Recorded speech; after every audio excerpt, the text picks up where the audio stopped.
शिकवा न रहता कि हमने राष्ट्रपति जी का भाषण सुना नहीं था, लेकिन राष्ट्रपति जी के भाषण की ताकत इतनी थी कि न सुनने के बावजूद भी बहुत कुछ बोल पाए।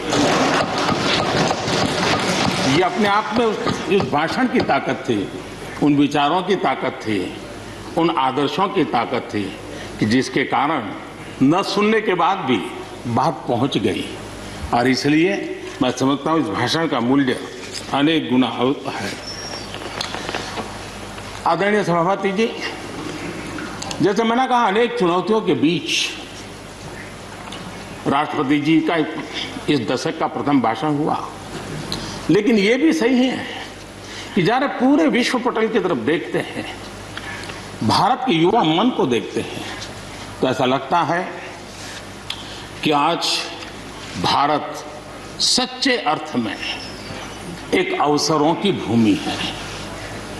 अनेक अवसर हमारा इंतजार कर रहे हैं और इसलिए जो देश युवा हो, जो देश उत्साह से भरा हुआ हो, जो देश अनेक सपनों को लेकर के संकल्प के साथ सिद्धि को प्राप्त करने के लिए प्रयासरत हो, वो देश इन अवसरों को कभी जाने नहीं दे सकता।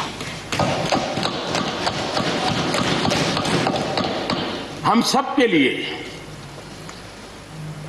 ये भी एक अवसर है कि हम आजादी के 75 वर्ष में प्रवेश कर रहे हैं। ये अपने आप में एक प्रेरक अवसर है। हम जहां भी हो, जिस रूप में हो, मां भारती के संतान के रूप में इस आजादी के 75वें पर्व को हमने प्रेरणा का पर्व बनाना चाहिए। देश को आने वाले वर्षों के लिए तैयार करने के लिए कुछ न कुछ कर गुजरने का होना चाहिए। और 2047 में देश जब आजादी की शताब्दी मनाए, तब हम देश को कहां तक ले जाएंगे, इन सपनों को बार बार हमने लेते रहना चाहिए।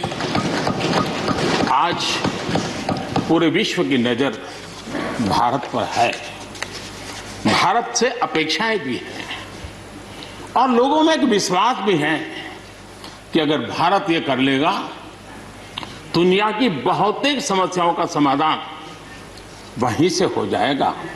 ये विश्वास आज दुनिया में भारत के लिए बड़ा है।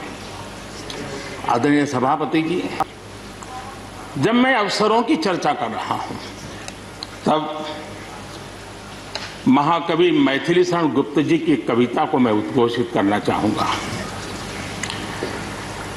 गुप्त जी ने कहा था, अवसर तेरे लिए खड़ा है, अवसर तेरे लिए खड़ा है, फिर भी तू चुपचाप पड़ा है। अवसर तेरे लिए खड़ा है, फिर भी तू चुपचाप पड़ा है।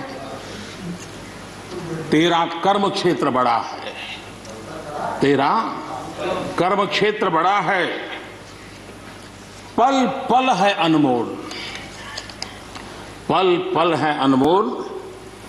अरे भारत उठ, अरे भारत उठ, आंखें खोल। ये मैथिली शरण गुप्त जी ने कहा था।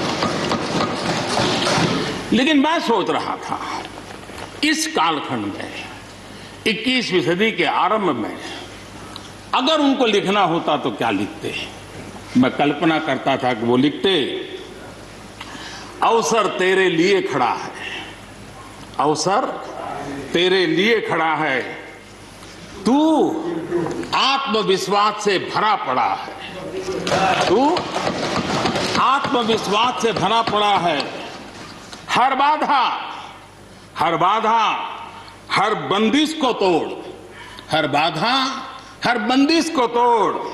अरे भारत, अरे भारत, आत्मनिर्भरता के पथ पर दौड़, आत्मनिर्भरता के पथ पर दौड़।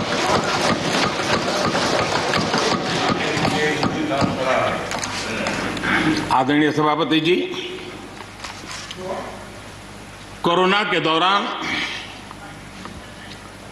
किस प्रकार की वैश्विक परिस्थितियां बनी, कोई किसी की मदद कर सके ये असंभव हो गया। एक देश दूसरे देश को मदद न कर सके, एक राज्य दूसरे राज्य को मदद न कर सके, यहां तक कि परिवार का एक सदस्य दूसरे परिवार की सदस्य की मदद न कर सके, वैसा माहौल कोरोना के कारण पैदा हुआ। भारत के लिए तो दुनिया ने बहुत आशंकाएं जताई थी, विश्व बहुत चिंतित था कि अगर कोरोना के इस